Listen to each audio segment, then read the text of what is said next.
Y ahora nos metemos en algo que también tiene que ver este gobierno, que ha trabajado muchísimo y sumamente duro. ¿Para qué? Para no repartir los alimentos a los más necesitados. El Ministerio de Capital Humano, que conduce Sandra Petovelo y que además ha cambiado de una manera estrepitosa de secretario, secretaria, van, vienen, vuelan por el aire, salen, entran, increíble. Ya creo que ni ella sabe quién es la persona que tiene al lado para comandar las secretarías. Bueno, finalmente la semana pasada intentó acusar, escuchá esto porque es buenísimo, al Poder Judicial de entrometerse en las delegaciones del Poder Ejecutivo. ¿Qué pasó? Claro, cuando le dijeron, che, pará, ustedes tienen alimentos que están guardados, que están por vencerse en galpones, y no los van a entregar, claramente las denuncias llovieron. Entonces, Casanero que les dijo, bueno, tienen un plan, preséntenme en 72 horas máximo, ¿cómo van a hacer la distribución? Dijeron que no, apelaron. Vos fijate hasta dónde llega la malicia, ¿no? Marisa Graham es defensora de los derechos de las niñas, niños y adolescentes de la Nación. Está en diálogo con nosotros. Hola Marisa, gracias por atendernos. ¿Cómo estás? Abigail Lasalle y el equipo de En el Día a Día te saludamos. ¿Qué tal? ¿Cómo estás, Abigail? Bien. Bueno, a ver, a mí realmente me llama muchísimo la atención que todavía estemos discutiendo a esta altura, ya después de prácticamente un mes y medio, si hay que repartir o no, si todavía hay alimentos que los hay guardados en galpones, tanto de Tafí Viejo como acá de Villa Martelli. ¿Cómo lees o cómo entendés vos o cómo me podés explicar esto que está sucediendo, Marisa, según tu experiencia? Bueno, a ver, primero te cuento que nosotros como Defensoría, cuando empezamos a recibir las denuncias, incluso de chicos, porque nosotros recibimos denuncias de chicos y de adultos en relación a derechos de los chicos, iniciamos una medida cautelar donde primero hicimos un pedido de informes para ver si efectivamente había alimentos, como se decía, estoy hablándote hace más de un mes. Sí, claro. Si existían estos alimentos, en aquel momento, porque nosotros siempre, antes de cualquier acción judicial, le pedimos información al organismo que corresponde, ¿no? Sí, claro. Más allá de lo que circula en los medios, etcétera, es nuestra obligación confirmarlo a través de las vías oficiales. En aquel momento tuvimos una respuesta muy escueta de Pablo de la Torre, en aquel momento, lo cual nos obligó, pero que lo que sí nos decía él ahí en esa respuesta es que había una decisión de cambiar de modalidad de la entrega alimentaria y de la política alimentaria. Por lo cual lo que nosotros le reclamamos a partir de esa contestación fue que, además de que queríamos saber qué alimentos había, etcétera, cosa que después en la causa, cuando iniciamos la causa lo tuvimos, lo único que le decíamos era, mire, nosotros no estamos en desacuerdo con que un nuevo gobierno cambie una política pública alimentaria o cualquier otra política pública, pero lo que sí le decimos es que en el tránsito entre el cambio de una modalidad a otra no suspenda la prestación que usted viene llevando adelante. Claro. Por lo lógica cual, pura, diríamos. Sí. Para mí es una cosa era tan sencilla esa solución. Siga repartiendo como viene repartiendo, o mejor incluso la manera de que lleguen a comedores y merenderos ese alimento seco que usted tiene allí, y después yo opinaré o no cómo me parece o si esa la nueva modalidad es mejor o peor que la anterior, pero no puedo tampoco ni siquiera opinar porque la nueva no la conozco, por lo cual lo que le digo es mientras cambia de modalidad no interrumpa la dación de alimentos.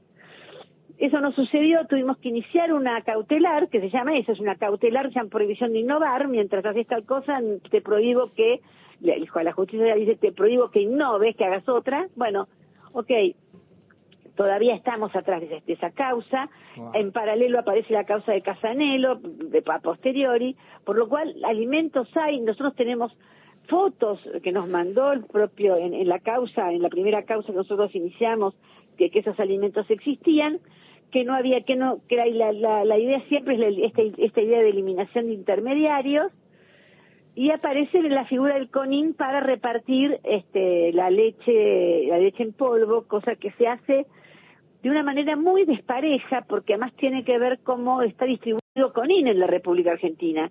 Por ejemplo, hay muchísimos kilos en Mendoza, cuando Mendoza tal vez no necesite tantos, y muchísimo menos kilos en el conurbano o en provincias que necesitan más. Lo que pasa es que Mendoza es la casa matriz. Eso tiene que ver con cómo distribuye CONIN, perdón.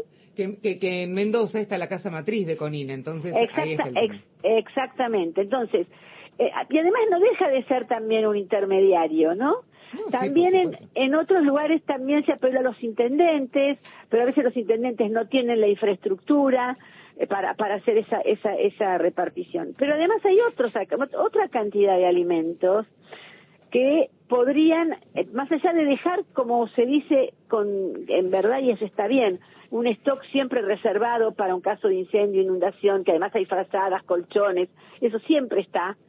Siempre hay que tener un stock reservado. Hay un stock que es muchísimo más amplio que el que uno puede usar para alguna inclemencia del tiempo o alguna desgracia como un incendio, pero se supone que uno tiene que seguir renovando y licitando para que siempre tener este stock de refuerzo para situaciones de urgencia y emergencia. Entonces, a ver, ¿cuál es la explicación? Me parece a mí, trato de a ver lo que dice, lo que aparece en el expediente. No vamos a repartir más por intermediarios, sí están cumpliendo con aquellos que tienen contrato con el PNUD o con el PNUD, el Programa Nacional en el Programa de Naciones Unidas para el Desarrollo. Que son algunos curas villeros, por ejemplo, el Padre Tano de la Matanza, algunas organizaciones que tienen PNUD, pero me parece que lo que pasa también, atento a tu pregunta de cómo yo o nosotros desde la DEF interpretamos esto, y lo hemos hablado con la persona que ahora sustituye a Pablo de la Torre, que es Janina Lembó, que por lo menos tuvimos un mejor diálogo, quiero decirlo también. Eso es importante. Sí, claro que es importante, sí, y también con el nuevo, lo que era antes la CENAF, también tuvimos un diálogo muy interesante con él también, y más extenso de lo que tuvimos con la parte de la gestión anterior de la misma Petovelo, pero esta idea como de terminar con los intermediarios, y a mí me parece que yo lo dije presencialmente, que hay un desconocimiento un poco de cómo funciona en territorio esto, ¿no? Cómo funciona en los sectores, en los lugares más pobres, las barriadas, en las villas. A ver, vos no le podés pedir, como a veces pide el CONIN, que luego dejó de hacerlo, pero al principio sí lo hacía, a un merendero que surgen como hongos después de la lluvia, con esas situaciones de crecimiento de la pobreza y sobre todo de la indigencia, porque la indigencia es la pobreza extrema que no alcanza a solventar la canasta básica alimentaria, y de eso se trata, que es que no le puedes pedir a ese merendero, a esa señora, a esa doña que puso su casa y tiene una parrilla y a carbón hace el guiso, o le da la merienda a los pibes, que tenga papeles, estatuto, certificado, personería jurídica, porque no la obtienen. Entonces por eso se usan los intermediarios, porque sí tienen personería jurídica, pueden ser desde movimientos sociales hasta las iglesias, claro. Todas las iglesias, que como tienen personería jurídica, entonces son ellas las que luego reciben los alimentos y generan el reparto, o se hacía desde el propio ministerio. El ministerio tiene sus camiones, tiene los pallets, etcétera, camiones y que a esos barrios no puede entrar, porque a esas callecitas donde está la cloaca que pasa por el medio entre una casa y la otra, no entran esos grandes camiones, por lo cual hay que tener una infraestructura que no tiene cualquiera para poder hacer, ni siquiera CONIN, que se está viendo en figuritas como para ver cómo cumple con esta obligación que tiene de repartir la leche en polvo, digamos. Marisa, buen día. Pablo Marcau te saluda, ¿cómo estás? ¿Qué tal? ¿Cómo estás? Nos acordamos cuando en el verano participaste, como tantos otros expositores, en el debate por la ley de bases, y planteabas sobre los efectos del ajuste estructural sobre los niños y niñas, que es un tema de urgencia, pero también con impacto en el futuro. Y a veces acá en el programa nos preguntamos, esto que está pasando ahora, está bien que ustedes actúen desde el punto de vista de un amparo y el Poder Judicial lo mismo. Sí, el camino correcto, diríamos. El camino correcto es su obligación a un punto, ¿no? La tarea Claro, que no tienen que tengo, hacer. claro, no tengo otra alternativa. Claro, pero hay una mirada que a veces nos falta en la sociedad de debate más estructural, que vos planteabas en el verano, decir, che, ojo que estos problemas de ahora, en 10, 15 años, repercuten en adultos que van a estar malnutridos, con dificultades para sí. aprender. Digo, ¿no hay que tener también, a la par de lo urgente, una mirada en ese sentido para adelante? A ver, primero los niños comen ahora, ¿no? Sí. Digo, todos comemos ahora, todos, los niños, los adultos, digamos, necesitamos, la comida es ahora, es ya, pero además, efectivamente, te agradezco que lo traigas. Nosotros siempre planteamos que a lo que dice el Comité sobre los Derechos del Niño en la Observación General número 5, ¿no? El Comité sobre los Derechos del Niño está creado por la Convención, que crea un comité al cual los países que adhieren a la Convención, todos los países del mundo, menos Estados Unidos, todos, cada 5 años tenemos que presentar un informe para ver cómo vamos cumpliendo o no con los derechos que están enunciados en la Convención. Y como Estado, nosotros nos hemos comprometido a cumplir. Perdóname, tiene rango supraconstitucional también, digo. Constitucional. Claro, rango constitucional. Digo esto también para ponerlo en términos 75, jurídicos. inciso 22, formales. exactamente. Claro. Entonces, nosotros nos presentamos a ese comité cada 5 años, el comité nos dice lo que está bien, lo que está mal, lo que falta, etcétera. Y así hace con todos los países del mundo que prestan este informe.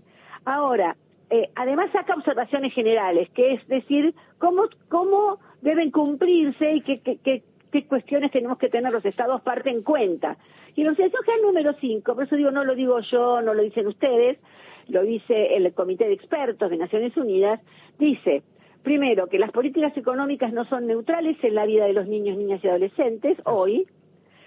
También dice que hay que tener mucha vigilancia a las políticas de ajuste, porque en general esas políticas de ajuste suelen afectar a los más chicos, que es lo que se ve claramente. Si vos ves hoy los niveles de pobreza y de indigencia, de pobreza que no alcanzan a la canasta básica total y de indigencia que no alcanzan a la canasta básica alimentaria, y los números que tenemos de niñas, niños y adolescentes viviendo en esos hogares bajo esos niveles, te vas a dar cuenta que hay una sobrerepresentación de las infancias y adolescencias dentro de esas columnas, si los graficáramos, de pobreza y de indigencia. ¿Qué quiere decir? Que si vos tenés, estoy diciendo un ejemplo cualquiera, si vos tenés 100 hogares bajo la línea de la pobreza extrema, tenés en esos 100 hogares 120 chicos, ¿se entiende? Está sobrerepresentado a la infancia en la pobreza y en la indigencia. Por eso el comité dice que la política de ajuste afecta más a las infancias que a los adultos en general, cuando nosotros no queremos que haya pobres ni adultos ni niños, quiero decir, pero esto es un dato de la realidad y por eso yo lo expongo cada vez que me piden opinión, en el caso cuando y en algunos casos también haría algunos artículos en la primera ley, en esa ley de 600 artículos que no existen más, pero la política de ajuste sí sigue existiendo, y esa política de ajuste tiene que ver, por ejemplo, no solo con el derecho alimentario, sino, digo, para ver cómo afecta, sino también en el derecho a la educación. Por ejemplo, hoy se lanza ayer estuve yo hablando de esto, hoy se lanza un plan que nosotros esperamos, que es muy bueno, que exista ese plan, si realmente se cumple, etcétera, aprobado por el Consejo Federal de Educación de este año, es decir, del 2024, que es un plan de alfabetización en la primaria. Sí, donde está por hablar el presidente de la Nación en instantes nada más. Bueno, ese plan que nosotros estamos de acuerdo que haya un plan, porque alfabetización, ¿qué quiere decir, para hacerlo corto? Que los chicos y chicas aprendan más, sobre todo lectoescritura. En la primaria, sobre todo de primer grado, segundo grado, tercer grado, ¿no? Una aptitud a la lectoescritura y a la comprensión de aquello que pueden llegar a escribir, por ejemplo, su propio nombre, ¿no? Cuando son chiquitos. Bueno, ahora, ¿cómo vamos a cumplir con ese plan que nosotros saludamos? Sí, no se están repartiendo libros y lo primero que necesitas para la lectoescritura es tener libros. Si no se cumple, si paralizamos la obra pública en las escuelas, entonces los niños se morirán de frío en invierno o de calor en verano según la región donde estén. Y ese mismo plan, además, también Hay que ver cuáles son los recursos materiales y simbólicos del entorno de las escuelas. Una cosa es cómo funcionará en las escuelas de la Plaza Las Heras, por ejemplo, en las Heras y Salguero, que hay un grupo de escuelas, que está el Lengüitas, el Wenceslao Pose, el Van Helden, etcétera, y cómo funciona este mismo plan en una escuela donde hay un solo docente que es multigrado, y que está en un paraje en alguna de nuestras provincias, e incluso en el interior de la provincia de Buenos Aires, por ejemplo, donde hay más de 900 docentes que son el único docente o única docente de una escuela, porque la provincia de Buenos Aires tiene zonas rurales alejadas y no solo tiene el conurbano. Entonces uno piensa, bueno, la provincia de Buenos Aires y piensa solamente en el conurbano bonaerense, pero está Villarino también. Entonces digo, ¿en qué condiciones están las provincias para cumplir con estos planes cuando hay un montón de políticas que estaban diseñadas en los ministerios de educación nacionales que han cortado prestaciones hacia las provincias justamente para fortalecer a la escuela y a los docentes que llevan adelante este plan de alfabetización? Entonces, digo, no es solamente los alimentos, lo ves en el derecho a la educación, lo vamos a ver dentro de poco en el derecho a la salud. La Sociedad Argentina de Pediatría, con la cual nosotros trabajamos, está por sacar un documento de la situación en la que estamos con la salud de nuestras infancias y adolescencias. Es decir, que el impacto de estas políticas económicas, que yo no soy nadie, yo no soy economista, soy especialista en los derechos de los niños, soy abogada, pero está claro que esto que dice en la observación general número 5, que las políticas económicas no son neutrales en la vida de los niños, se está viendo ya en el impacto no solo de los números de pobreza e indigencia y la sobrerepresentación, insisto, de niñas y niños en esos índices, y el índice de Gini, además, en la desigualdad, como se ha también expandido, ampliado, sino también en otros, en los derechos y en la vida cotidiana de los niños. El derecho al alimento oportuno y de calidad, el derecho a la educación, a la salud, etcétera. Marisa, yo la verdad que te agradezco mucho estos minutos que nos has brindado. Me gustaría poder ahondar sobre todo, en algún momento que puedas, si tengas un cachito de tiempo, te invito a que vengas al piso de la radio, al estudio. ¿Cómo no? Así podemos hablar con más tranquilidad de todos estos temas que realmente a mí me entristecen mucho, porque es... sí, claro. Claro, es lamentable que estemos hablando de infancias, nada más ni nada menos. Exactamente, y sí. Es muy lamentable, muy triste que no se vea. Gracias, Marisa, y te mando un abrazo muy grande. Gracias a ustedes. Hasta Chao, luego. chao. Marisa Graham, defensora de los derechos de niños, niñas y adolescentes de la Nación.